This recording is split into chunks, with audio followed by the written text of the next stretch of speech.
नमस्कार दोस्तों, तेजस एकेडमी में आपका स्वागत है। डिक्टेशन की स्पीड 85 शब्द प्रति मिनट रहेगी। शुरू करेंगे 5 सेकंड में।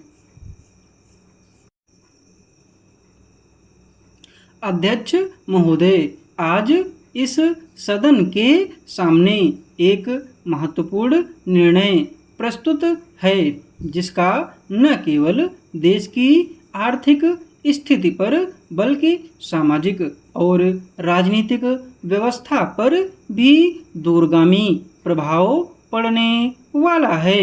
यह निर्णय है बैंकों का राष्ट्रीयकरण। जब हम बैंकों के राष्ट्रीयकरण की बात करते हैं तो इसका अर्थ है कि देश के प्रमुख वाणिज्यिक बैंकों को सरकार के नियंत्रण में लाना। भारत एक लोकतांत्रिक और समाजवादी राष्ट्र है, जहां हमें यह सुनिश्चित करना चाहिए कि हमारे देश के आर्थिक संसाधनों का उपयोग समाज के हर वर्ग के उत्थान के लिए हो।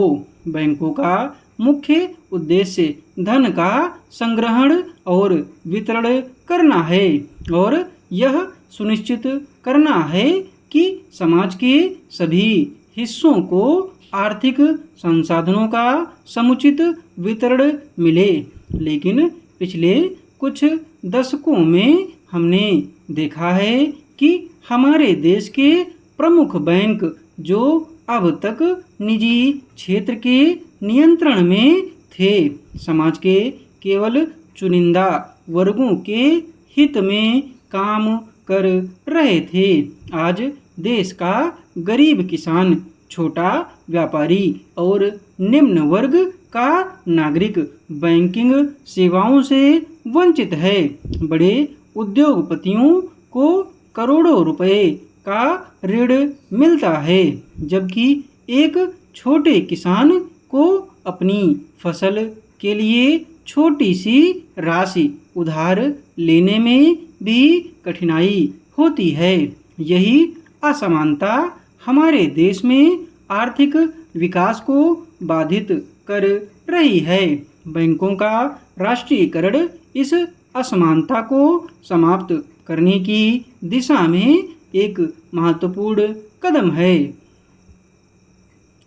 राष्ट्रीयकरण के माध्यम से हम बैंकों की शक्ति को समाज के व्यापक हित में उपयोग कर सकते हैं।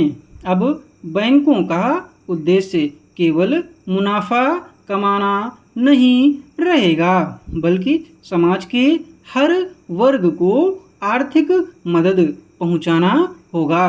किसान, मजदूर, छोटे व्यापारी और शिक्षा के क्षेत्र में काम करने वाले सभी लोग बैंकों से आसानी से ऋण प्राप्त कर सकेंगे।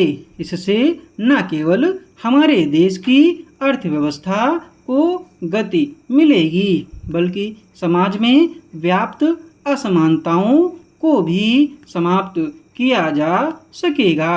आज इस सदन को यह तय करना है कि हम एक ऐसे राष्ट्र का निर्माण करना चाहते हैं जहां केवल कुछ गिने चुने लोगों के पास संपत्ति और संसाधनों का नियंत्रण हो, या फिर हम एक ऐसा भारत चाहते हैं जहां हर नागरिक को अपने जीवन में आर्थिक सुरक्षा और समृद्धि का अधिकार मिले। बैंकों का राष्ट्रीयकरण इस दिशा में एक ऐतिहासिक कदम साबित हो सकता है। अंत में मैं सभी माननीय सदस्यों से आग्रह करता हूं कि वे इस प्रस्ताव का समर्थन करें। देश के आर्थिक विकास को एक नई दिशा दें।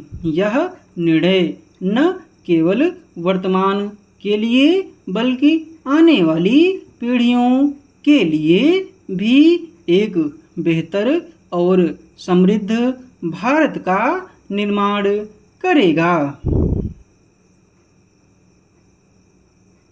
स्पीड थोड़ा सा ज़्यादा हो गई है, 87 के लगभग रही है। PDF आपको टेलीग्राम पर मिलेगी, टेलीग्राम चैनल का लिंक डिस्क्रिप्शन बॉक्स में दिया हुआ है।